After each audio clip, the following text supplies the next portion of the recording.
নমস্কাৰ মিত্ৰসকল, YouTube channel অমৃতেশ্বৰ পুত্ৰলৈ আপোনালোকক আকৌ এবাৰ স্বাগতম জনাইছোঁ। মিত্ৰসকল, কালি গায়ত্ৰী সাধনাৰ প্ৰথম চৰণ সাধকৰ আধ্যাত্মিক গৰ্ভধাৰণ তুল্য এই ব্যাখ্যানৰ প্ৰথম খণ্ড ইতিমধ্যে আপলোড কৰিছোঁ। প্ৰথম খণ্ডটো আপোনালোকে কেনেকুৱা পাইছে প্ৰত্যেকে নিজৰ নিজৰ মন্তব্যবিলাক দিব বুলি আশা কৰিছোঁ। দ্বিতীয় খণ্ডৰ আৰম্ভণিতে এটা কথা কৈ থৈ দিয়া উচিত হ'ব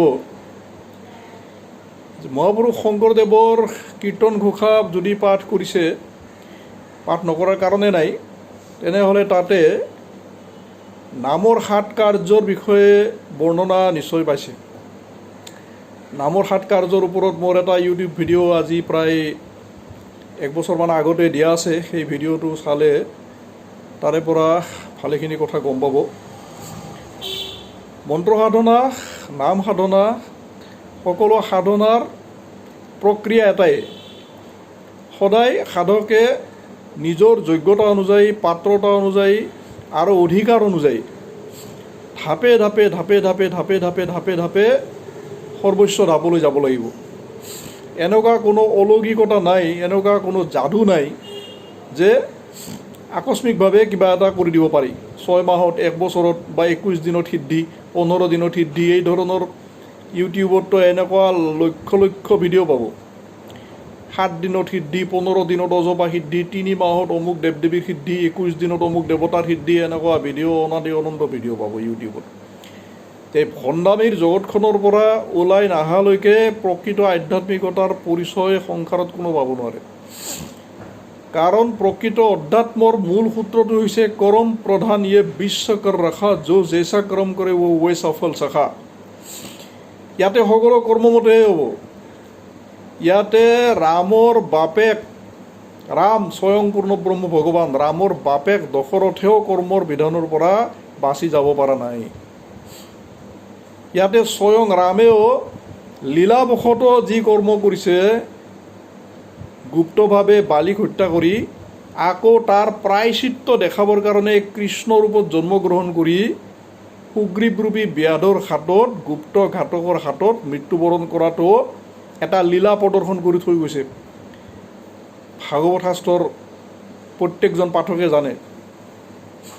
গতিকে কৰ্মৰ অনাদি যি বিধান, যি বিধানৰ লগত ভগৱান স্বয়ং অভিন্ন বা ব্ৰহ্ম অভিন্ন, ব্ৰহ্ম প্ৰকৃতি বা মহামায়া বা শক্তি যেনেকুৱা কৰি অভিন্ন তত্ত্ব, ঠিক তেনেদৰে কৰ্ম সিদ্ধান্ত ব্ৰহ্মৰ লগত অভিন্ন তত্ত্ব। ইয়াৰ পৰা এটাও বেলেগ বেলেগ বস্তু নহয়। গতিকে চব ধাপে ধাপে ধাপে ধাপে ধাপে ধাপেহে হ'ব। আগৰ জন্মত আপুনি কিমান কৰি আহিছে, এইটো 1 নম্বৰ কথা, যাক প্ৰাৰব্ধ বুলি কোৱা হয়। যদি অগাধ সুকৃতি যদি আপুনি লৈ আহিছে, কুণ্ডলীৰ যদি আপোনাৰ জন্ম কুণ্ডলীৰ গ্ৰহবিলাকে যদি আপোনাক কৈ দিয়ে যে আপোনাৰ অগাধ সুকৃতি আপুনি লৈ আহিছে সাধন জগতত, তেতিয়াহ'লে আপোনাৰ কথা বেলেগ হ'ব, সাধাৰণ মানুহৰ কথা বেলেগ হ'ব। আৰু যোনে দুষ্কৃতিৰ পৰ্বত প্ৰমাণ দুষ্কৃতি লগত লৈ আহিছে প্ৰাৰব্ধ ৰূপত, জন্মকুণ্ডলীয়ে কৈ দিব তাক, তেতিয়া তাৰ কথা আৰু বেলেগ হ'ব। আৰু যেতিয়ালৈকে আপুনি সাধন জগতত অহা নাই, সৎগুৰুৰ চৰণত অহা নাই, তাৰ আগলৈকে আপুনি যি যি কৰ্ম কৰিলে, সেই কৰ্মৰ এখন বিশাল পৰ্বত আছে ইতিমধ্যে আপোনাৰ মূৰৰ ওপৰত। গতিকে আপোনাৰ মূৰৰ ওপৰত কৰ্মৰ এক বিশালতম পৰ্বত আছে। একতো আগৰ জন্মবিলাকৰ, আগৰ লক্ষ লক্ষ জন্মৰ অভুক্ত কৰ্মবিলাকৰ ফলবিলাক, সঞ্চিত কৰ্মৰ ফলবিলাক জমা হৈ আছে, যাক আমি সঞ্চিত বুলি কওঁ বা অনাৰব্ধ বুলি কওঁ, প্ৰাৰব্ধ বুলি নকওঁ। কাৰণ প্ৰাৰব্ধ হৈছে বৰ্তমান জন্মৰ কাৰণে নিৰ্দিষ্ট যিখিনি ভোগ, যিখিনি খণ্ডন নহয়, সেইখিনি প্ৰাৰব্ধ। কিন্তু তাৰ উপৰিও আৰু লক্ষ লক্ষ কৰ্মভোগ জমা হৈ আছে, যিবিলাক অভুক্ত ৰূপত আছে, এইবিলাক অনাৰব্ধ বা সঞ্চিত কৰ্মভোগ। তাৰ উপৰি বৰ্তমান জন্মত যিমান দুষ্কৰ্ম কৰা হ'ল, যিমান কুবিচাৰ, কুপ্ৰবৃত্তি বা নিগেটিভ ভাইব্ৰেশ্যন যিমানবিলাক সৃষ্টি কৰিলোঁ বৰ্তমান জন্মত, সেইবিলাক আৰু পৰ্বত হৈ আছে। যে গোটেই জ্বলাব লাগিব এইবিলাক। যি মন্ত্ৰ, যি নাম, যি বীজ, যি সাধনা আপুনি পাইছে আপোনাৰ শ্ৰী শ্ৰী গুৰুদেৱৰ শ্ৰীমুখ নিঃসৃত মহাপ্ৰসাদ ৰূপত, আপুনি গুৰু কাৰোবাক বৰণ কৰক বা স্বয়ং ভগৱানক গুৰু বৰণ কৰক, এইটো আপোনাৰ এটা বেলেগ প্ৰসংগ। যেতিয়ালৈকে আপোনাৰ অন্তঃকৰণত জমা হৈ থকা বা অন্তৰাত্মাত জমা হৈ থকা পৰ্বত প্ৰমাণ, লক্ষ লক্ষ পৰ্বতৰ সমান কৰ্ম আপোনাৰ জমা হৈ আছে আগৰ জন্মৰ, তাৰ উপৰি এই জন্মৰো পৰ্বত সমান কৰ্ম জমা হৈ আছে, এই গোটেই কৰ্ম জ্বলাই যেতিয়ালৈকে পূৰা ছাই হৈ নাযায় তেতিয়ালৈকে পুণ্যৰ খাতা আৰম্ভই নহয় আপোনালোকৰ জীৱনত। পুণ্যৰ খাতা আৰম্ভ হোৱাটোতো বহুত অলিক, এইটো সাধাৰণ মানুহে ভাবাৰ দৰে এনেকুৱা এটা মামুলি খেলা নহয় যে ভকত কেইটামান মাতি আনি দুটামান নামঘোষা কীৰ্তন ঘোষা গাই দিলোঁ বা তাল খোল বজাই দিলোঁ মোৰ মহাপুণ্য হৈ গ'ল, বা পাল নামত যাই এই কৰি দিলোঁ মহাপুণ্য হৈ গ'ল, অমুকত থিয়া নাম দি দিলোঁ মহাপুণ্য হৈ গ'ল, অমুকত যাই কিনে কেইখনমান টিংপাত দি থৈ আহিলোঁ, অমুকত যাই কিনে টকা 10,000 দি থৈ আহিলোঁ মোৰ মহাপুণ্য হৈ গ'ল, অমুকত যাই কিনে কাৰোবাক কাপোৰ দি থৈ আহিলোঁ বা অমুকক কিবা এটা চিকিৎসা কৰাই থৈ আহিলোঁ, এটা মহাপুণ্য হৈ গ'ল। ইমান মামুলি খেলা নহয় এই খেলাবিলাক। যিমান জমা আছে, যিমান বিকাৰ বাসনা জমা আছে অনাদি জন্মৰ, যিমান কৰ্ম জঞ্জাল কৰ্ম মহা অৰণ্য জমা আছে, গোটেই জ্বলাই চব ছাই কৰি দিব লাগিব চব।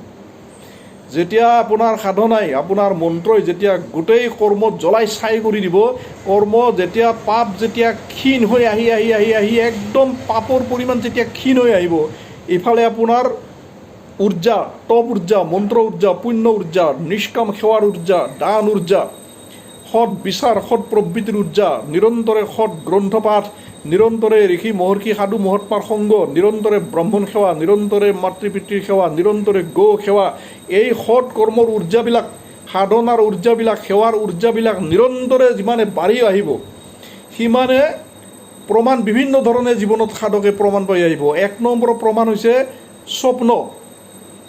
সাধকৰ স্বপ্নবিলাক যেতিয়া সাধকৰ গায়ত্ৰী সাধনা ভিতৰত পৰিপুষ্ট হৈ আহিব, তাৰমানে গৰ্ভধাৰণ পুষ্ট হৈ আহি আছে, তাৰমানে সাধকৰ এতিয়া গৰ্ভ আৰু কাঁচা অৱস্থাত নাই, এতিয়া গৰ্ভিণীৰ গৰ্ভ পৰিপক্ক অৱস্থাত আহি আছে, এতিয়া প্ৰসৱ হ'ব। আৰু এই অৱস্থালৈকে যেতিয়া আহি আছে তেতিয়া প্ৰথমতে নানান ধৰণৰ দিব্য স্বপ্ন আৰম্ভ হ'ব সাধকৰ জীৱনত। চাব, এইটো সাপৰ খেলাৰ দৰে, কিন্তু এই খেলাখন তাৰমানে 90লৈকে উঠি গ'ল, সাপৰ মুখত পৰিল আকৌ নাই।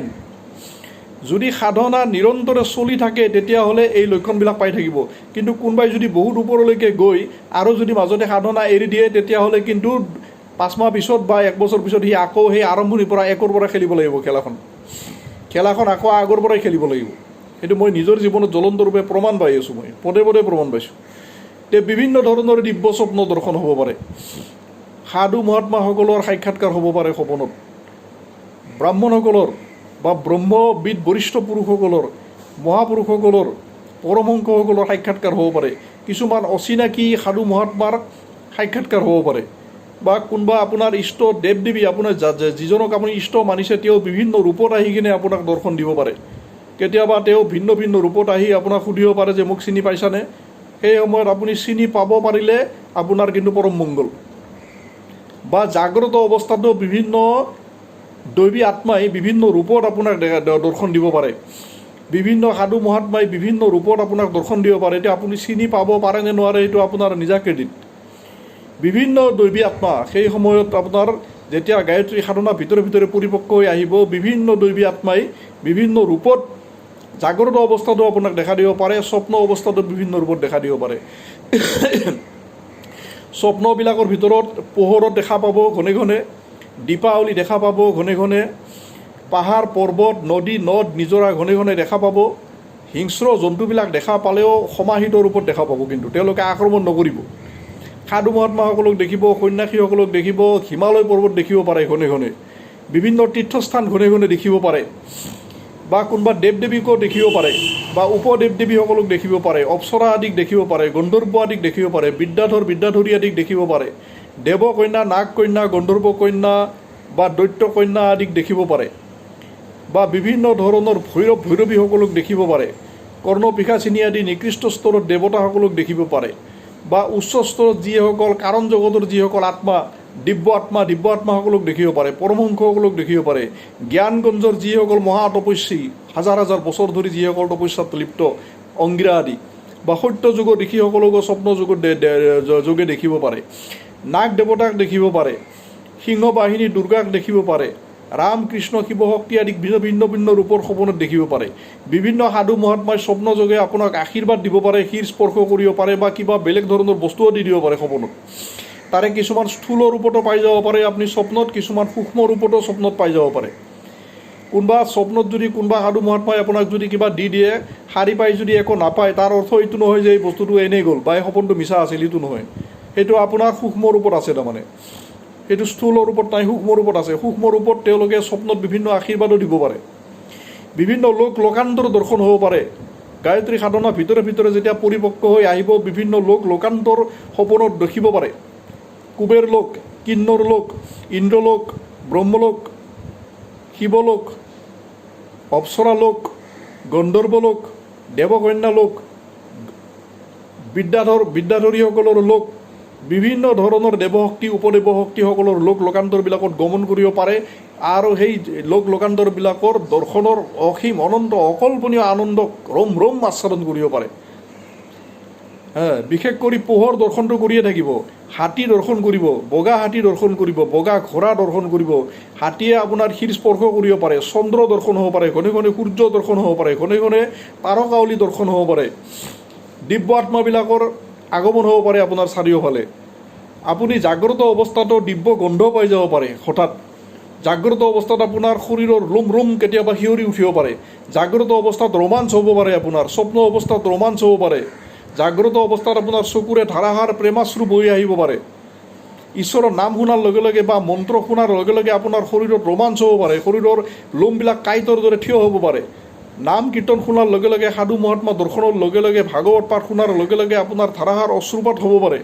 আপোনাৰ নাচিব ইচ্ছা যাব পাৰে। ঈশ্বৰৰ নামত কীৰ্তন কৰিলে আপোনাৰ নৃত্য নিজে নিজে আহি যাব পাৰে।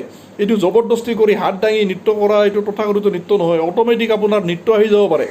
শৰীৰৰ বিভিন্ন চক্ৰবিলাক জাগৰণ হোৱাৰ লক্ষণ কিছুমান দেখা পাব পাৰে। শৰীৰৰ বিভিন্ন অংগত কম্পন হ'ব পাৰে। শৰীৰৰ এই ভ্ৰুমধ্যত স্পন্দন হৈ থাকিব পাৰে অহৰ্নিশে জাগ্ৰত অৱস্থাত, স্বপ্ন অৱস্থাত অহৰ্নিশে ভ্ৰুমধ্যত স্পন্দন হৈ থাকিব পাৰে। মানুহৰ মনৰ কথাবিলাক আপোনাৰ নিজৰ মনৰ মাজত জাগ্ৰত হ'ব পাৰে। কালি কি হ'ব, পৰহি কি হ'ব, তাৰ জ্ঞানবিলাক আগতীয়াকৈ আহি যাব পাৰে। আপোনাৰ হ'বলগীয়া বিপদৰ সংকেতবিলাক আপুনি আগতীয়াকৈ পাব ধৰিব পাৰে। আপোনাৰ হ'বলগীয়া মাংগলিক ঘটনাবিলাক, ভাল ঘটনাবিলাক, শুভ ঘটনাবিলাক আগতীয়া কৰি আপোনাৰ মনৰ মাজত আহি থাকিব পাৰে। আপুনি কোনোবা বন্ধু বান্ধৱক লগ পাব লগা থাকিলে আগতীয়া কৰি আপোনাৰ মনত আহি থাকিব পাৰে। বা আপোনাৰ যদি কিবা মহা বিপদ হ'ব লগা আছে কোনোবা আত্মীয় স্বজনৰ, আগতে আপোনাৰ মনত আহি যাব পাৰে। আপোনাৰ যিকোনো ভাল আৰু বেয়া গোটেই ঘটনাবিলাক আগতে মনত আহিব পাৰে। বা টেলিপেথি হৈ যাব পাৰে জীৱনৰ পদে পদে। কিছুমান ঘটনা হয়তো আকস্মিকভাৱে আপোনাৰ মুখেৰে ওলাই যাব পাৰে। কিছুমান বাক্য, যিবিলাক বাক্য হয়তো সঁচা বুলি প্ৰতিপন্ন হৈ যাব পাৰে। সাধনাত যদি তীব্ৰ গতিত চলি থাকে, গৰ্ভ যদি পৰিপক্ক হৈ থাকে, আপোনাৰ বাক্যৰ মাজতো উৰ্জা দিন দিন বাঢ়ি গৈ থাকিব, বা সিদ্ধিৰ ফালে দিন দিন গৈ থাকিব। কাৰোবাক যদি খুব আত্মাৰ পৰা আশীৰ্বাদ দিয়ে, লগে লগে তাৰ মহা কল্যাণ মহামংগল হৈ যাব। আৰু কাৰোবাৰ প্ৰতি যদি আপোনাৰ দুৰ্ভাৱনা যদি প্ৰবল হৈ মুখেৰে অভিশাপ বাক্য ওলাই যায়, তাৰ কিন্তু লগে লগে থিতাতে সৰ্বনাশ হ'ব। কিন্তু গায়ত্ৰী সাধকে সাৱধান, যাতে গায়ত্ৰী সাধকে কাকো কেতিয়াও অভিশাপ নিদিয়ে, কাকো অভিশাপ যাতে কেতিয়াও নিদিয়ে, কাকো আশীৰ্বাদো দিব নালাগে। মাত্ৰ ঈশ্বৰে মংগল কৰক আপোনাৰ, এই আশীৰ্বাদ দিব, বেলেগ কোনো আশীৰ্বাদ নিদিব। কাৰণ আপোনাৰ সাধনা পৰিপক্ক হোৱা নাই, আপুনি সিদ্ধ হোৱা নাই। এই অৱস্থাত আপুনি আশীৰ্বাদ দিলে আপোনাৰ সঞ্চিত উৰ্জা, সঞ্চিত তেজ, সঞ্চিত যিমানখিনি শক্তি গোটেই আপোনাৰ চব খালী হৈ যাব চব। আপুনি আশীৰ্বাদো নিদিব কাকো অভিশাপটো নিদিবই। অভিশাপ দিলেতো গোটেই একেলগে গোটেই পূৰা শেষ হ'ব। গতিকে বিভিন্ন ধৰণৰ লক্ষণ, বিভিন্ন দিব্য গন্ধ, দিব্য শ্ৰৱণ হ'ব পাৰে। আপোনাৰ এই কাণেৰে নহয়, সূক্ষ্ম কাণেৰে নানান ধৰণৰ লোকান্তৰত ধ্বনি শ্ৰৱণ হ'ব পাৰে। আপুনি ঘৰত ঘুমাই থকা অৱস্থাত গংগাৰ কুল ধ্বনি শুনিব পাৰে, শুনি পৰমানন্দ বিভোৰে থাকিব পাৰে। আপোনাৰ ব্ৰহ্মপুত্ৰৰ শব্দ, গংগাৰ শব্দ, যমুনাৰ শব্দ শুনি থাকিব পাৰে। কোনোবা দেৱকন্যা অপ্সৰা বা কোনোবা গন্ধৰ্বৰ কন্যাৰ নৃত্যৰ ধ্বনি বা ভৰিৰ ঘুংগুৰুৰ গুণগুণ শব্দ বা অতি মনোৰঞ্জনকাৰী কাৰোবাৰ দিব্য গানৰ শব্দ বা দিব্য নৃত্য আপোনাৰ অন্তৰাত্মাৰ মাজত বাজি থাকিব পাৰে। আপোনাৰ দিব্য চকু খুলি যাব পাৰে, দিব্য লোকান্তৰ বা দিব্য দৃশ্যবিলাকৰ বা দেৱ দেৱীসকলৰ বা দিব্য ঘটনাবিলাক দৰ্শন হ'ব পাৰে। সময়ৰ অভাৱ, ইয়াতে এৰিলোঁ। লাইক কৰিব, শ্বেয়াৰ কৰিব আৰু পৰৱৰ্তী অংশলৈকে বাট চাই থাকিব, তৃতীয় খণ্ডলৈকে বাট চাব।